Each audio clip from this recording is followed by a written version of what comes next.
자, 우리 윤성욱TV 구독자 및 시청자 여러분 안녕하세요. 윤성욱입니다. 금일 2025년 두 번째 거래일이 시작이 되었는데요. 오늘 같은 경우에도 우리 종합지수들을 살펴보면 코스피 2%대, 코스닥 2.5%대에 가까운 상승을 보여주면서 굉장히 좋은 흐름을 보여주고 있습니다. 최근 미국 증시가 3, 4거래일 정도 연속으로 빠지고 있는 와중에 우리나라 장이 조금씩 상승을 보여주면서 굉장히 좋은 흐름을 보여주고 있는데요. 금일 우리 리가캔바이오 같은 경우에도 오전 중에 최대 5.7%대의 상승을 보여주면서 현재는 3.8%에서 4%대를 왔다 갔다 하고 있는 그런 상황인데요. 녹화하고 있는 현재 시간 1월 3일 오후 1시입니다. 네, 지금 기준으로 4%대 조금 올라가는 모습을 보여주고 있는데요. 우리 리가캔바이오의 새로운 파이프라인에 대해서 재조명이 되고 있는데, 사실 우리나라 장으로 수급이 조금씩 들어오기 시작을 하면서 그래도 여러 종목들이 좋은 흐름을 보여주고 있는데, 오늘은 우리 리가캔바이오 지금까지 나온 호재가 어떤 것들이 있었고 이 호재들이 앞으로 어떻게 적용이 될지, 또 2025년 상반기 우리 리가캔바이오 어떤 움직임들을 보여줄지 한번 알아보는 시간을 가져보도록 하겠습니다. 영상 시작하기에 앞서 여러분들의 사랑에 힘입어 구독자가 쭉쭉 늘어나고 있는데요. 여러분들 구독과 좋아요 꼭 한 번씩들만 눌러주시면 좋은 컨텐츠 제공해드리기 위해서 노력하는 저에게 굉장히 큰 힘이 되니까요. 구독과 좋아요만 꼭 한 번씩들 부탁드리겠습니다. 자, 우선 차트를 먼저 보더라도 11월 중순부터 이제 미국의 국채금리가 높아짐과 함께 달러가 계속 강세를 보이면서 또 정치적인 불안감 등등으로 계속 빠지는 장의 모습을 보여줬었는데요. 일정 부분 박스권을 좀 그리지 않을까 싶었었는데 오늘 굉장히 의미 있는 캔들을 보여줬습니다. 이 해당 박스권을 뚫고 올리는 모습을 보여주면서 대부분의 장기 이평선도 정배열로 말아 올리는 그런 모습을 보여주고 있는데요. 또한 최근 몇 거래일간 기간이 계속 주워담는 모습을 확인하실 수가 있는데요. 그러면 우리 리가캔바이오가 어떠한 호재들이 있었고 또 어떤 것들이 있기 때문에 좀 주가가 이렇게 빠르게 본인의 자리로 회복을 해갈 수 있는지 이런 것들 한번 확인해 보도록 하겠습니다. 자, 최근 12월 18일경이었죠. 그때쯤에 우리 리가캔바이오의 파이프라인 중에 하나인 이 항생제의 개발에 대한 뉴스가 하나 나왔었는데요. 그 해당 항생제 개발에 실제 어떤 의미가 있는지 한번 알아보는 시간을 가져보도록 하겠습니다. 자, 우선 우리 리가캔바이오 하면 여러분들이 보통 흔히들 알고 계시는 뭐 LCB14, LCB71, LCB84 등과 같이 이런 개별적인 물질 자체도 여러 개의 파이프라인으로 갖고 있지만 ADC 자체의 플랫폼 기술, 링커와 페이로드를 연결하고 있는 그러한 플랫폼 기술 자체도 파이프라인으로 갖고 있지만 여러분들 많이들 모르실 거예요. 저분자 화합물이라고 해서 이러한 항생제나 항섬유화제, 항응열제 이러한 것들도 우리 리가캔바이오는 파이프라인으로 보유하고 있는데요. 그 중에 오늘 눈여겨보실 부분은 이 항생제 부분인 이 델파졸리드입니다.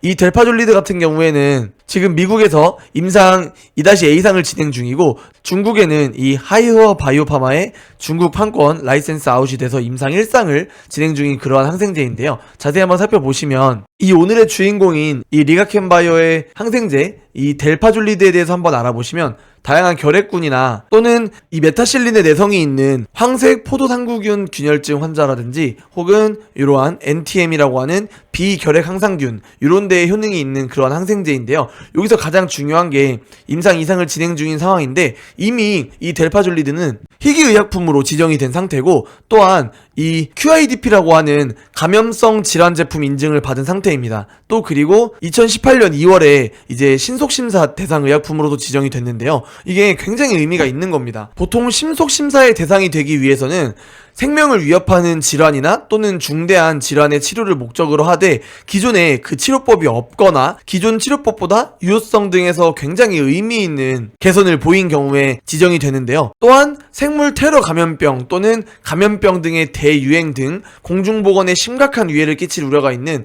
감염병 등의 예방 또는 치료를 목적으로 하면서 기존의 치료법이 없거나 기존보다 작용 원리나 그 기전 등이 전혀 새로운 신개념의 의약품이거나 혹은 앞서 내용과 같이 기존 의약품보다 유효성 등에서 굉장히 의미 있는 개선을 보였을 경우에 이 신속 심사 대상을 지정을 해줍니다. 그렇기 때문에 우리 지금 리가캔바이오의 이 델파졸리드는 이미 희귀 의약품으로도 선정이 됐고 감염성 질환 제품 인증을 받은 상태에서 이 감염성 인증 질환이 있는 상태에서 치료법이 없는 그러한 감염병을 치료할 수 있다거나 혹은 해당 감염병에 대한 새로운 신개념 의약품이나 유효성 등에서 굉장히 의미 있는 개선을 보였기 때문에 이 신속 심사 대상까지 들어간 건데요. 지금 이 델파졸리드가 방코마이신이라고 해서 아까 말씀드렸다시피 이 MRSA가 메티실린이라고 하는 기존의 항생제가 있었었는데 이 병균 같은 경우에 있어서도 이 약품에 내성이 생깁니다. 그래서 더 이상 메티실린으로 죽일 수가 없게 됐는데, 그래서 그걸 개선해서 나오게 된 약이 이 방코마이신인데, 이 방코마이신이 기존의 황색 포도상구균 균열증 환자를 유효한 데이터 내에서 한 54% 정도 치료를 했다라고 하는데, 이 델파졸리드를 병용요법으로 투여를 하다 보니 이 치료율이 60%대 이상까지 상승하는 그러한 유의미한 결과를 도출을 해내는데 성공을 했는데요. 이러한 실험을 통해서 앞으로 리가켄바이오는 이 델파졸리드를 다른 여러 약물들과 혼합을 하는 연구를 이어가면서 다양한 적응증으로 확대를 한다는 계획이 있습니다. 그 다양한 적응증 같은 경우에 있어서는 다양한 결핵군들이나 아까 말씀드렸던 비결핵 항상균 이런 것 등이 있을 것 같고, 지금 항생제 시장의 규모를 한번 보시면 지금 리가켄바이오가 병용요법을 해내면서 의미 있는 결과를 도출해낸 황색 포도상구균 균열증 환자 같은 경우에 있어서 그 시장 규모가 2조 정도 되는데, 전체 글로벌 항생제의 규모가 41조 정도 됩니다. 아까 말씀드렸다시피 우리 리가켄바이오가 이번 실험을 토대로 해서 또 다양한 적응증을 확장을 할 계획이 있기 때문에 그런 거에 있어서 이렇게 확대되는 시장을 대부분 침투할 수 있는 가능성을 가지고 있다라고 한번 보시면 됩니다. 그래서 앞에 말씀드렸다시피 다제네성 결핵, 그리고 방코마이신 내성 장알균 등에 대한 효과를 확인할 예정으로 앞으로 이 2조 시장뿐만이 아니라 이 41조 시장의 대부분의 항생제에도 다 병용요법 등으로 침투가 가능할 것이라고 보여지고 있습니다. 또한 이 자체적인 개발뿐만이 아니라 우선심사권이라는 거에 대한 가치가 굉장히 큰데요. 이 우선심사권, 지금부터 PRV라고 부르겠습니다. 이 PRV가 뭐냐라고 하면 FDA가 이 풍토병이나 소아 희귀질환 신약 개발 등을 장려하기 위해서 도입한 그러한 인센티브 제도인데요. 말 그대로 우선 심사권, 실제로 FDA의 승인을 넣는 데 있어서 심사를 우선으로 하게 해줄 수 있는 그러한 권리라는 겁니다. 이 PRV의 조건 같은 경우에는 감염성 질환 제품 인증을 받은 약물이나 혹은 희귀 열대성 질환 치료제, 소아 희귀 질환 치료제 이런 것들이 FDA 허가를 받은 경우에 PRV를 같이 신청이 가능한데요. 여러분 대부분 보시면 감염성이거나 희귀질환이거나 이런 것처럼 치료제가 시급하게 나와야 하는 그러한 것들에 있어서 이러한 PRV를 주는데, 우리 리가켄바이오의 항생제인 델파졸리드 아까 보셨지만 이 감염성 질환 제품 인증인 QIDP 를 이미 받아놓은 상태입니다. 그렇기 때문에 실제로 이제 임상 2-A상에서 3상 실제로 FDA 승인까지 난다라고 하면 그 FDA 승인조차도 우선심사권 청구를 해서 6개월 만에 결과를 앞당길 수 있는 상태인데요. 이게 또 굉장히 의미가 있는 게, 우리 리가켄바이오가 실제로 임상 3상의 FDA 허가까지 다 마친다고 하더라도 이 우선심사권을 이용해서 굉장히 빠르게 시장에 내놓을 수가 있는 상황이고, 또 임상 2-A상이 잘 끝나고 나서 이 물질 자체를 라이센스 아웃을 한다거나 할 경우에 굉장히 유리한 위치에 있을 수 있는 이유가 뭐냐면, 이 우선심사권이 여러분 양도가 됩니다. 그렇기 때문에 이거 자체를 판매가 가능해요. 그래서 얘 같은 경우에는 지금 이 델파졸리드를 실제로 적응증을 확인을 하기 전의 단계에서 이 델파졸리드를 라이센스 아웃을 하게 된다라고 하면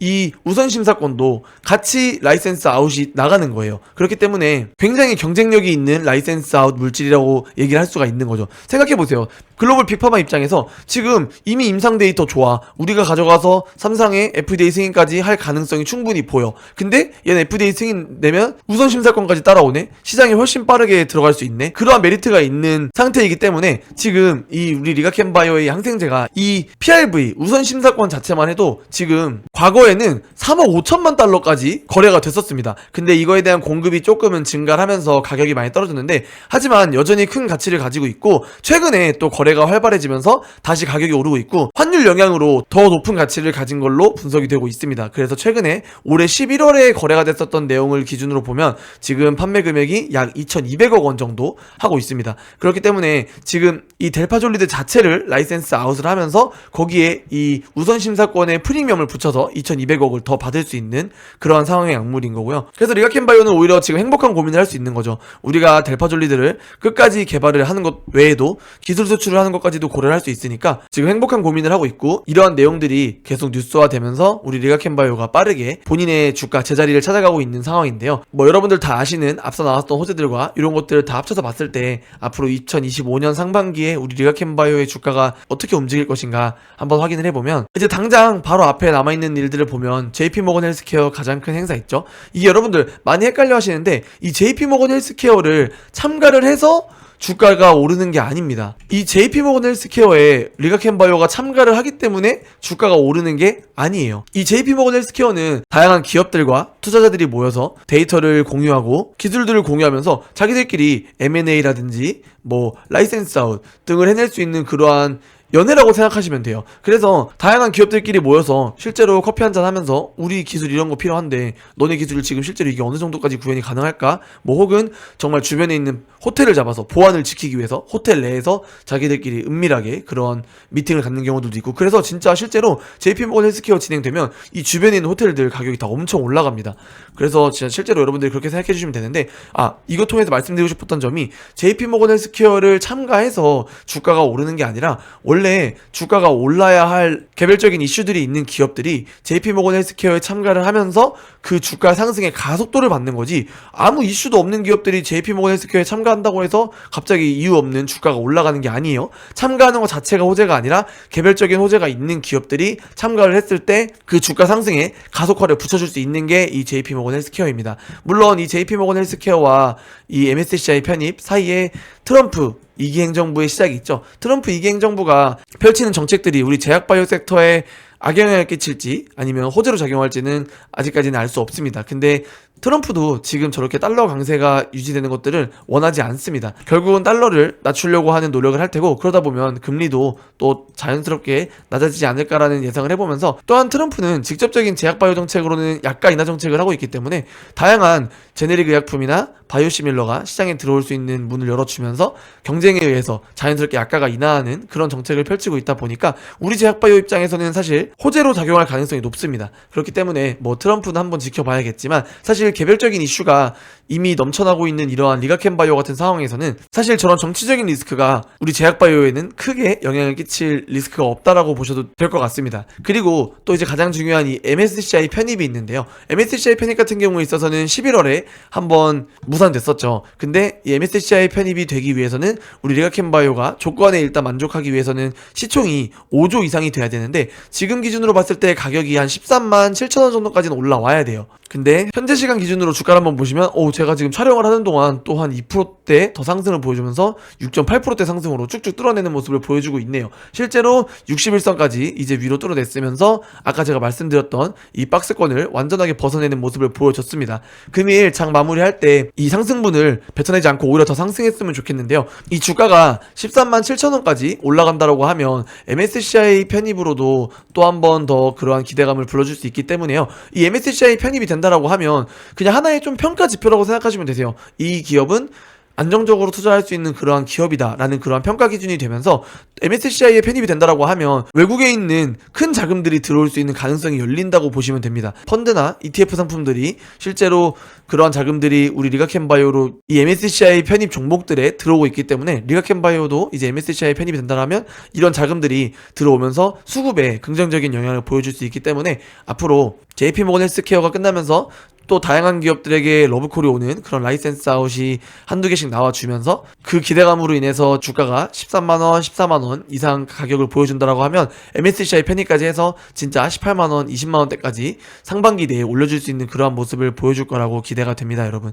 자, 그렇게 지금 2025년 시작하자마자 우리 국내 시장 조금씩 좋은 모습을 계속 보여주고 있는데요. 여러분들 이제 겨울인데 정말 춥지도 않은 것 같아요. 이렇게 춥지 않은 겨울 여러분들 좀 빨리 따뜻하게 올해 계획 잘 세우셔서 다들 건강하시고 올해 목표하시는 바 다들 잘 이루시면서 주식 계좌도 다들 빨리 따뜻해지고 그동안 2024년 마음고생하시고 많이 아파했던 여러분들의 계좌 다 양전이 되고 또 종목 교체해서도 더 큰 돈 버실 수 있게 그러한 계획을 짜는 올 1월 되셨으면 좋겠습니다.